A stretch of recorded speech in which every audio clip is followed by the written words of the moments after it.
lot of us here go to Boca Community Church, and if we're here for the sermon on Sunday. Let me get my wallet out. As we were coming to the service, you got envelopes with money in it. And, I got a $20 bill in mine. Some people got a $50 bill. Some people got a $100 bill.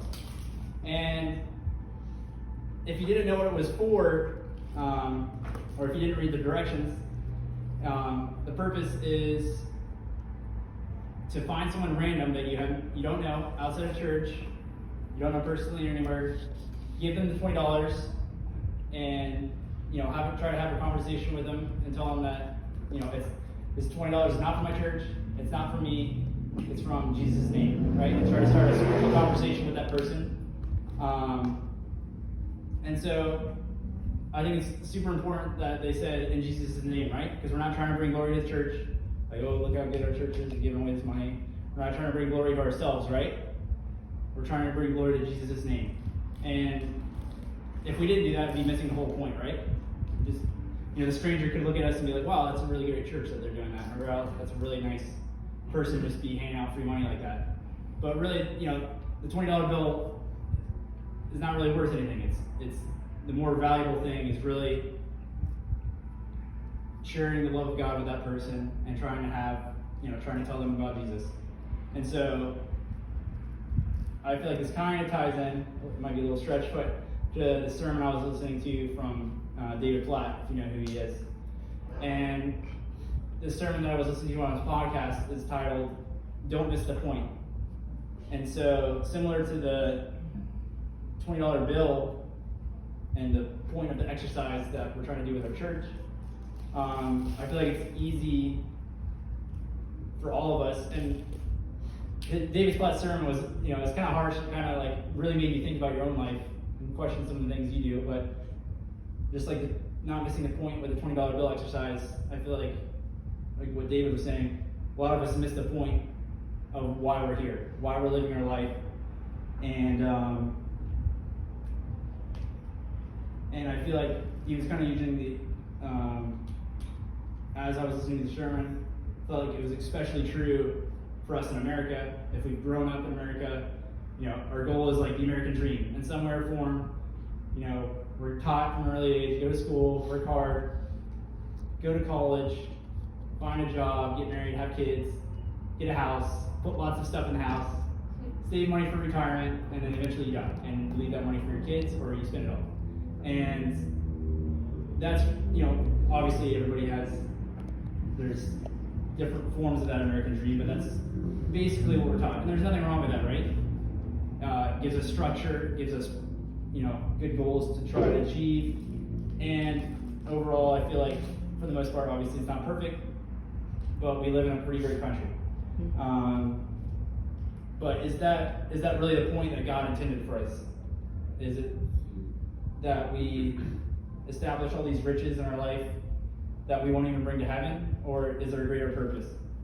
And so I'm going to read from Mark 8:34-36. I'm sure all of you all have heard this.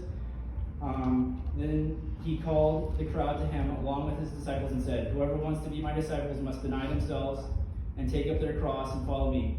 For whoever wants to save their life will lose it, but whoever loses their life for me and for the gospel will save it. What good is it for someone to gain the whole world yet forfeit their soul?" So when I read this verse, it really hits me in the chest of, what is the reason I'm doing what I'm doing, right? Like, obviously we want to work hard, provide for ourselves, provide for our family.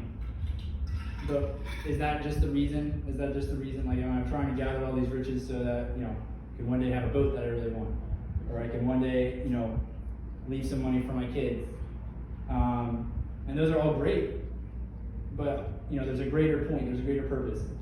And if you believe that, God came, he had a purpose, right? He sent his son down to us so that he can die on the cross for our sins and save us that we might believe in him and go to heaven, right? That's a pretty clear purpose. And as Jesus, after he had been resurrected from the grave, and he was ascending into heaven, he gave us a pretty clear point as well. The Great Commission, go make disciples of all nations. And I did, in each one of our lives, that's our main point as well. That can be a point for us.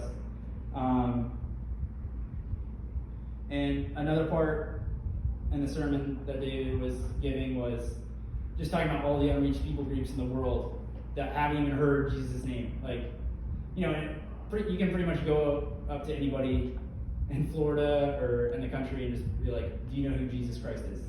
And they may not know him personally, but they know him, oh yeah, he's in the Bible. They may have a positive view of him or a negative view, but pretty much everybody you meet knows the name. Whereas, there's parts of the world where there's billions of people out there that haven't even heard Jesus' name, right? And that's what God has called us to do, is to spread the gospel to all parts of the world. And he used this really cool story of this one nurse who, I think, grew up in America. She got her degree in nursing, and she leveraged her degree in nursing and her relationship with God to go to the Middle East and become a nurse there. And now she has weekly Bible studies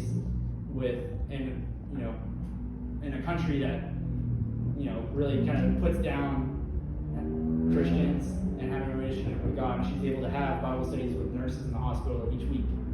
And, even though that's not really allowed, because she's such a good nurse and she's leveraged her skills and talents that God has given her, she's able to spread the gospel in areas that are unreached. So, and not all of us are called to do that same thing, right? But I think the main question is, how are we leveraging our gifts and talents that God has given us to spread the gospel at our workplace, to our neighbors around us, and how can we better leverage 11th Element to bring in, because that's really what 11th Element is about, right? Bringing people outside. It's a great, easy way to get people that don't really know much about God, maybe are kind of afraid of it, or maybe just have see Christians as hypocritical, which sometimes we can fall into that, and bring them into this community, tell them about God, and then eventually bring them to church, and hopefully they can get a relationship with God. That's the main point, right? So just thinking about how can we leverage our gifts and talents to glorify God, to bring the love of God to those around us. And I think if we do that, once we get to the end, we can look back on our life and say, wow, my life had purpose. I didn't waste my life just kind of doing my own thing, trying to build up my own riches. I lived my life to glorify God. And that's not easy. It takes sacrifice. It takes a lot of time as well, and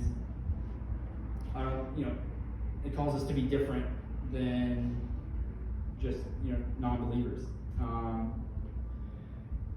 So just try to think of your life, and are you missing a point right now in your life? Are you missing? Are you on a track to where you're using your skills? You're using the talents and gifts that God has given you to glorify God in your life and spread the gospel? Or are you living your life for your own gain? And I feel like these are questions we all need to review on our lives, every so often. And I know it was a big call out for my life. So let's go ahead and pray. Dear God, thank you for this day, Lord.